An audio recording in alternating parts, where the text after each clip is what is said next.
Today's discussion will be presented in 3 segments. Since we're recording it for a radio broadcast on Federal News Radio, part of the Federal News Network, you're welcome to post questions and comments during the session, and we'll try to answer them online. I'd like to introduce our moderator, John Gilroy, host of Federal Tech Talk on Federal News Network.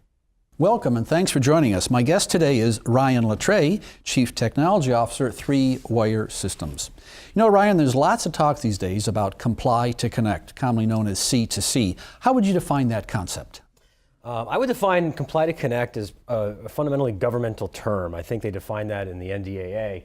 But to me, it means point product technology or point product technology, where it automates the enforcement of policy.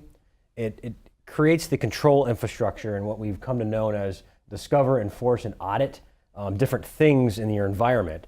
Another common term that's I think correlated with comply to connect would be network access control. And that's probably the most common term.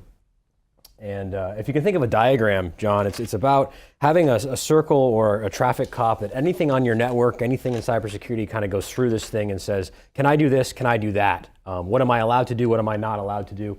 And at the end of the day, the bottom line, it's just a collection point for multiple features that takes in all the inputs from the sensors and makes determinations on what you can and cannot do inside the environment.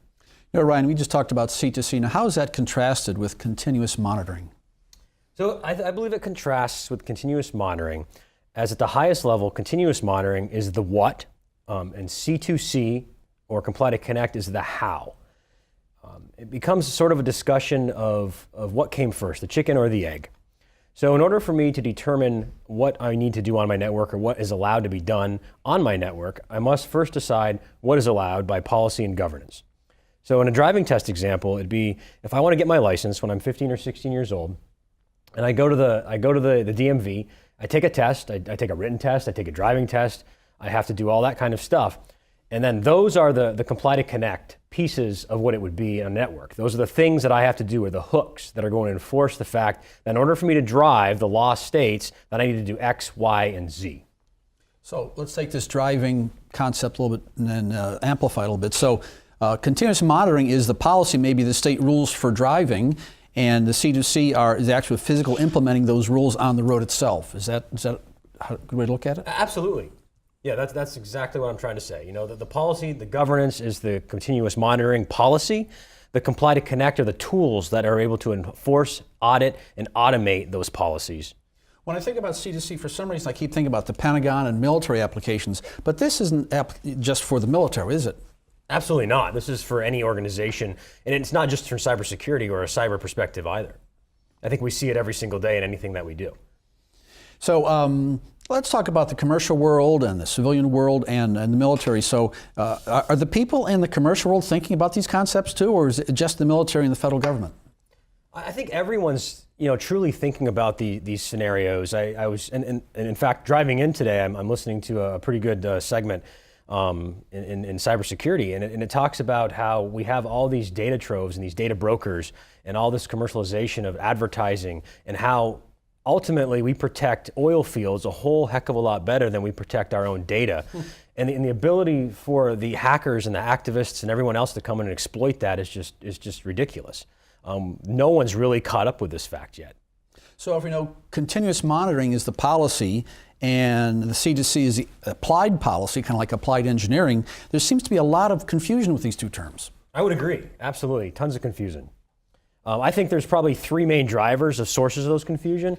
I think it begins with the NDA, the National Defense Authorization Act, 2017, which stated the Plan for Information Security, Continuous Monitoring Capability, and Comply to Connect Policy. So right there, we have an official document that's contrary to what we're kind of talking about, and I believe a little contrary to logic, because they're calling Comply to Connect the policy and continuous monitoring the capability. Now, you could argue semantics and lexicons inside the English language. The entropy is crazy on that, but at the most root concept of a comply to connect, yes, I suppose you could say it's a policy, because if you have a computer that doesn't have a domain account and it doesn't have a patch, then it can't connect. That's technically a policy. But the continuous monitoring policy, which overarches the entire thing, the fact that you even need to have a domain controller, the fact that you even need to even check that authentication and those protocols or that security posture, in effect, is backwards, right? So that goes into the second driver is just recent released in 2019, the NDAA. It referred back to the 2017 NDAA and said you shall do continuous monitoring and cybersecurity scorecard, and puts it in a context that it's policy again. So to me, that's extremely confusing. And then the third is a little bit of Orionism, or I'll call it Latreillism. I like to say it's the layer 9 of the 7-layer OSI model. And the fact that there's a lot of feelings tied up in all this because it's a ubiquitous term that has not been clearly defined. It's like cloud, cybersecurity. John, I just read a cybersecurity definition document that was 58 pages long by universities just to define what cybersecurity was. They did a semantic analysis across anything ever written about cyber and cybersecurity to determine what does it really mean. All right, once you have a scorecard, all of a sudden you have points of evaluation and comparison, and this gets to be kind of political rather than focusing on the cybersecurity itself, doesn't it? Absolutely. That's the layer 8 I didn't mention in the previous comment. The politics of the situation. So I guess in Washington, D.C., you can't avoid the politics. So we have scorecards, we have policies, and we have engineering principles for this type of connect to comply. Let's take a little break, come back, we'll talk about automation and how automation affects this whole process. My guest today is Ryan Latreille, Chief Technology Officer at 3Wire Systems. I'm your moderator, John Gilroy, on the discussion Risk Management, the core of continuous monitoring, sponsored by 3Wire Systems on Federal News Radio, part of the Federal News Network.